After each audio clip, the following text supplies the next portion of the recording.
Moi, je pense vraiment que l'équation, elle est simple. Ou c'est eux, les 2% qui payent, ou c'est nous, les travailleurs. Mais nous, on a déjà assez payé. On ne veut plus payer. Et je pense que quand on a un parti qui se revendique de la gauche, on doit se battre pour l'impôt sur la fortune. Que ce soit dans les parlements, que ce soit dans la rue, avec les gens, il faut l'imposer à la droite dans ce pays.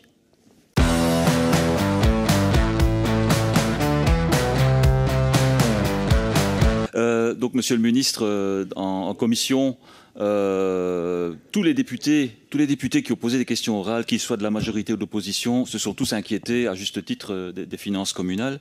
Et vous avez proposé une série de mesures, donc ajustement, assouplissement budgétaire, la possibilité d'emprunter, etc. Vous avez parlé de numérisation, de simplification administrative, mais rien, malheureusement, absolument rien sur un éventuel refinancement des communes.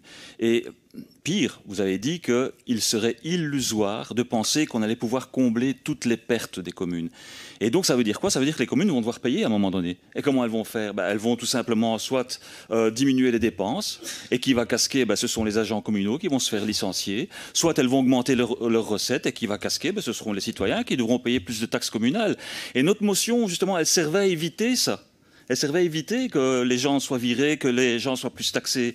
Elle servait à ça. Elle servait aussi à permettre aux communes de continuer à investir, donc de continuer à réparer les routes, réparer les trottoirs, de continuer à isoler les écoles communales. Il y en a plein qui sont de vrais passoires énergétiques. Elle servait aussi à investir dans la mobilité, dans le cadre de vie.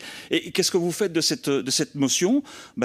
Vous la balayez d'un revers de la main avec une motion pure et simple, purement et simplement, circuler, il n'y a rien à voir, les gens n'ont qu'à payer. C'est un peu le message qui est derrière et que nous, on n'accepte pas, évidemment. Franchement, de la part du MR, ça ne m'étonne pas.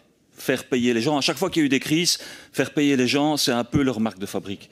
Mais de la part du Parti socialiste, de la part de mes camarades du Parti socialiste, ça m'inquiète un peu. Ça m'inquiète parce que si réellement les pouvoirs locaux sont si importants que la sécurité sociale, alors il y a un souci, parce qu'en acceptant cette motion, au moins vous auriez pu passer des paroles aux actes. Et je vais terminer par ceci, parce que le point principal qui est derrière tout ça, je pense, c'est qui va payer à la fin? Qui va payer au bout du compte?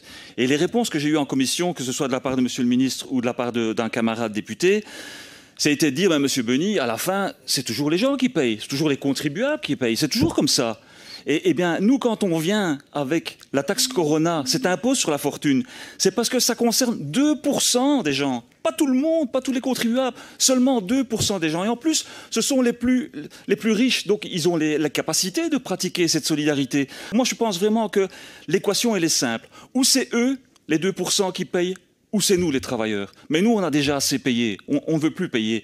Et je pense que quand on a un parti qui se revendique de la gauche, on doit se battre pour l'impôt sur la fortune, que ce soit dans les parlements, que ce soit dans la rue, avec les gens, il faut l'imposer à la droite dans ce pays.